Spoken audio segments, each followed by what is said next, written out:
Mad Frog makes his return to Warcraft 3, playing in the Stars War qualifiers. How did he match up against an old teammate?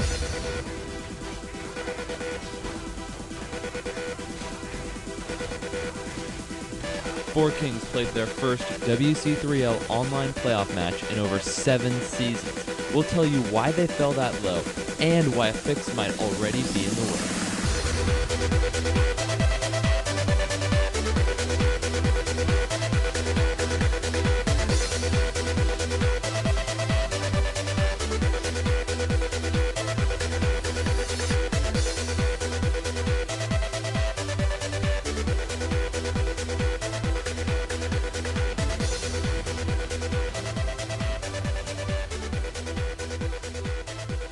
Four Kings has dominated the WC3L regular season as no other team has. They were ranked first in seasons 5, 6, 7, 8, 9, and 10. In that stretch, they lost 4 clan wars, went undefeated in 3 seasons, and maintained a winning percentage of 93%.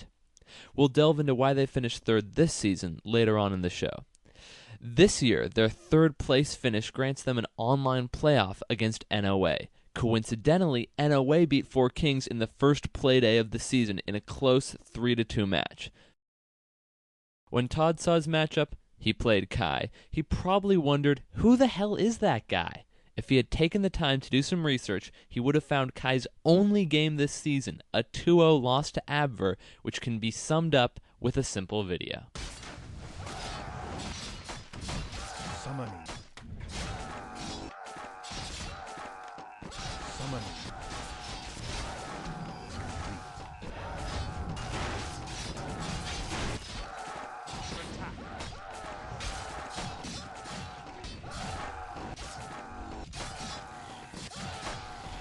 Because of his opponent, Todd made some interesting and some stupid choices. We skip ahead to Tier 2, and yes, that is a Goblin Alchemist for Todd. We've seen Panda second, but Alchemist second? Kai goes with the traditional Mountain King. Somehow the Alchemist avoids the first bolt by using Chemical Rage, but the second bolt would do him in. Let's move on to Tier 3, which Todd tech to significantly faster.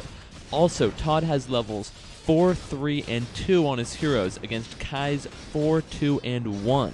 The final battle simply comes down to better heroes and a larger army for Todd. Game 2 on Turtle Rock is imbalanced in every sense of the word. This is one game Todd should whine about.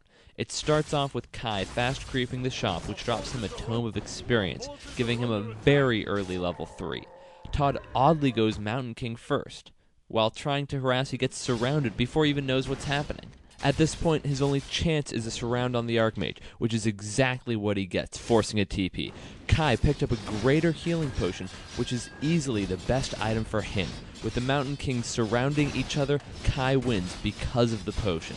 Next up is the Naga. Hell, you don't even need a surround to kill the Naga. The Tome of Experience, Kai, wins Game 2. Game 3, Todd fast expels while Kai techs to Tier 2. Rather than keep his surround, he tries to kill a Shadow Priest. Not a good start at all for Kai. The game doesn't get any better for Kai as Todd starts the Peasant harass with the Archmage. Before he can TP, Bolt comes in to finish the job. At the same time, Todd's Panda finishes off all of Kai's peasants at his expansion, leaving him with just 5 peasants total. Todd dominates the economy battle and wins the game easily. Game 1 close positions on Turtle Rock. Space dropped a second crypt early on for masked ghouls. Zeus counters with a second Ancient of War. Space kept Zeus trapped in space for the majority of the boring Tier 1. In fact, this whole game consisted of Zeus being harassed by ghouls, and later by gargoyles. Zeus never even amassed an army above 43 food. The battle consisted of 3 surrounds. What can Zeus do with 2 heroes and a couple units against Space's army? The surrounds just add insult to injury at this point. Space takes Game 1.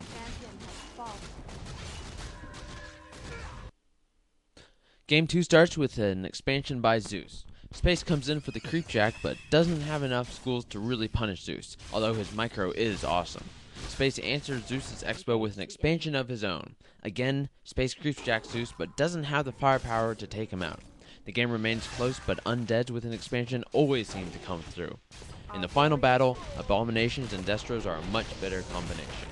And come on, magic damage against bears. Space gets the 2-0 victory. Four Kings recently picked up a British player, Muslim. While he is one of the best British players, he has yet to make a name for himself in any major tournament. Four Kings announced that Muslim will not play in any team events for Four Kings, only in individual events.